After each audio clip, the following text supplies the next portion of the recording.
Hey y'all, I'm back. So I left off. I was my bad, y'all. I was on something for school. Um, so this is. I'm just gonna continue. Just gonna ramble on. Y'all already know what's going on. If y'all don't know what's going on, and I'm sorry if I come off short. I just the next 6 parts are going to be a little difficult for me. This is part 3 because I feel like these events were very traumatic for me. Like very traumatic. And when y'all hear stuff, more stuff going on, you'll be like, well, this is traumatic too. And I totally understand that. I'm referring to the degree with me. Like, this was, the first 6 parts was like the toughest things that I had to deal with. So let's continue on.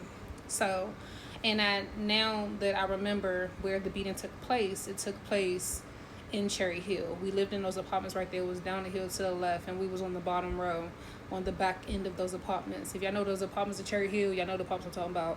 It's directly across the street from Cooper's Crossing Academy.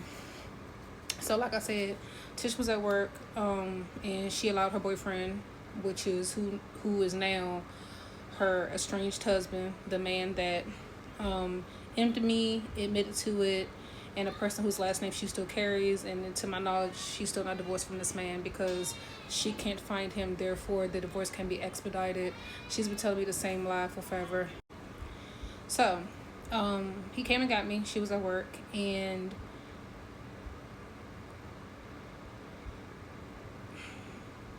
he had a key to our apartment, and he was upset, cursing at me. This was stupid. I was stupid. Why would I sit here and fight in school? Da da da da woo woo woo. And granted, I was supposed to be fighting in school. I get that. But the name calling, crazy.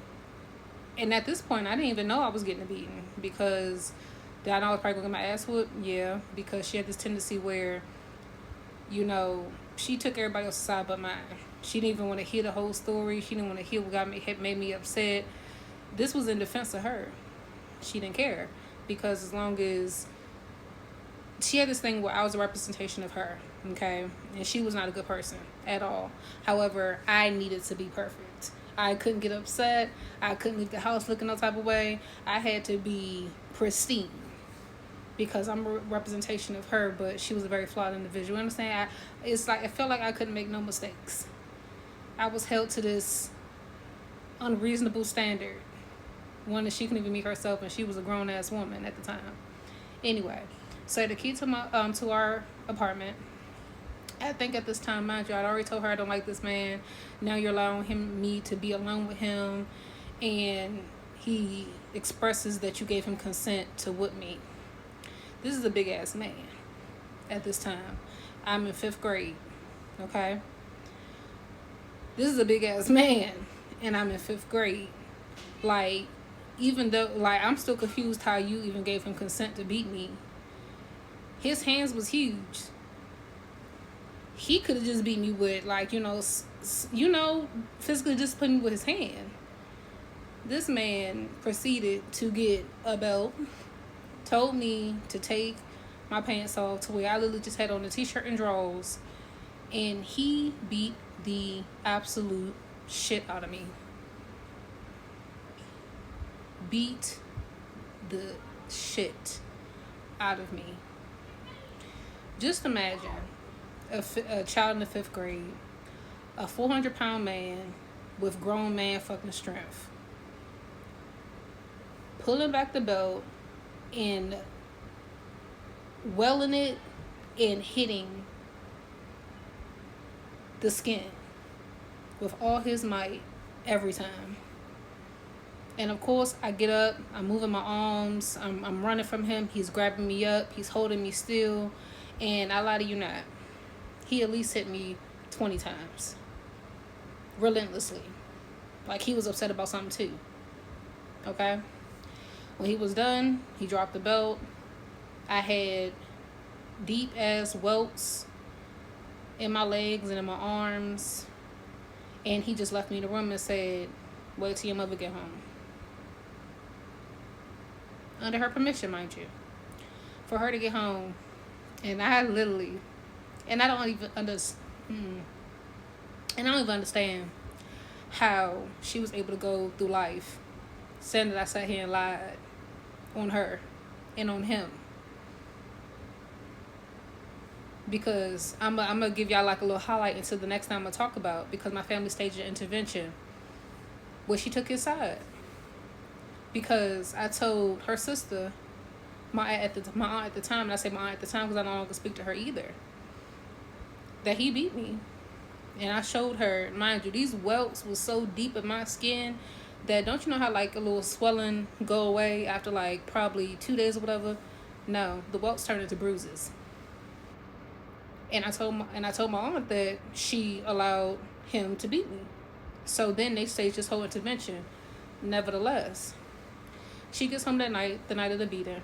I still remember exactly what the fuck she had on. She had on these black slacks, but they were like with the little narrow pinstripe, gray pinstripes going down vertical. She had on this camel colored like mid sleeve like cottonish top. It was V-neck. She had I don't know if it was crochet or a quick weave, I don't know, but it was really tightly wound. Like, she always was a fan of big hair. She had on her makeup, and she had on these like smoke gray contacts. She had this phase where she just needed color contacts in her eyes, with her little infamous corkscrew liner and Myth lipstick from MAC. She called me in the living room, in the little dining room area, where he was sitting on the left, she was sitting on the right, and we recapped what had occurred outside her presence. Once again, she didn't want to hear my side of the story, because I have now made a mockery of me being a presentation of her. Okay? She said, I heard my verbatim, I understand that you already beat her, but we should beat her so bad again, then call the police and tell them that we did it. With no hesitation, no emotion on her face, nothing but anger, pure disdain for me. That's what she decided to say. After checking my arms and my legs and seeing welts and bruises on me from you allowing a man that you had been dating at this time for 3 months to beat me, and instead of making sure I was okay, instead of asking did he hit me too hard, instead of waiting to discipline me yourself, you allowed this grown-ass man that you barely fucking know to beat me, and then on top of that say we should do it again.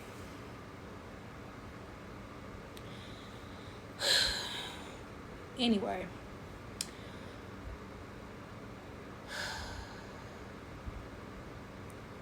then there was, from that moment on, they were still dating. She still knows I do not care for this man. I told her it was something in him that I seen that I did not like. Before the beatings, after the beatings, all of that, she still dated him. She would abuse me in front of him. Like, this was a thing. I don't know, this was a thing. So it was an electrical fire. Like I said, we was on the bottom level. We was like down the hill. Like, when the apartments at Cherry Hill, they sit on top of a hill. But when you go down the street, you're going down the hill. You go down the hill to the left. I don't know if those apartments are still there or not, but those apartments right there. As soon as you hit down that hill, you make that left, those apartments right there. We was on the bottom level. It was an electrical fire. And the neighbor next to us is the one that initiated the fire. Like, the electric circuits, whatever, caught fire. Our apartment caught fire. The building had to be evacuated, and we ended up moving in with this man. And a lot of shit ensued from there. I gave you a glimpse about what he had said to me when I had on my Minnie Mouse pajama nightgown. It gets worse. It gets way worse.